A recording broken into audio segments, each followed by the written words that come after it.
শীতের সবজিতে মুসুর ডাল। প্রথমে মুসুর ডালটাকে একটু লবণ আর কাঁচা লঙ্কা দিয়ে সিদ্ধ করে নেব। সিদ্ধ করার সময় এই সাদা, সাদা যে ফেনা, ফেনা ওঠে সেগুলোকে আমি কেটে ফেলে দেব। সিদ্ধ হয়ে গেলে হালকা ডাল ঘুটনিতে ক্রাশ করে নেব। তারপরে একটু হলুদ দিয়ে আর টমেটো দিয়ে আবারও ডালটাকে আমি ফুটতে বসিয়ে দেব। এখানে সবজি হিসেবে নিয়েছি আমি ফুলকপি, সিম, গাজর আর বরবটি। সেগুলোকে ভাপিয়ে জল ঝরিয়ে নিলাম। আর এখানে কড়াইতে আমি ফোড়ন হিসেবে দিয়ে দিচ্ছি কাঁচা শুকনো লঙ্কা, তেজপাতা আর জিরা। দিয়ে দিলাম পেঁয়াজ কুচি।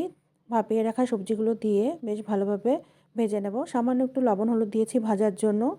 সবজিগুলো বেশ ভালোভাবে ভাজা হয়ে গেলে পরে এর ভিতরে আমি কিছু মটরশুঁটি দিয়ে আবারও বেশ ভালোভাবে একটু সবজিগুলো ভেজে নেব। সবজিগুলো ভাজা হয়ে গেলে ফুটিয়ে রাখা ডালটা দিয়ে দেব। ডালটা দিয়ে 5-6 মিনিট জাল করে নামিয়ে নেওয়ার আগে ভাজা জিরার গুঁড়া, ঘি আর ধনিয়া পাতা দিয়ে নামিয়ে নেব।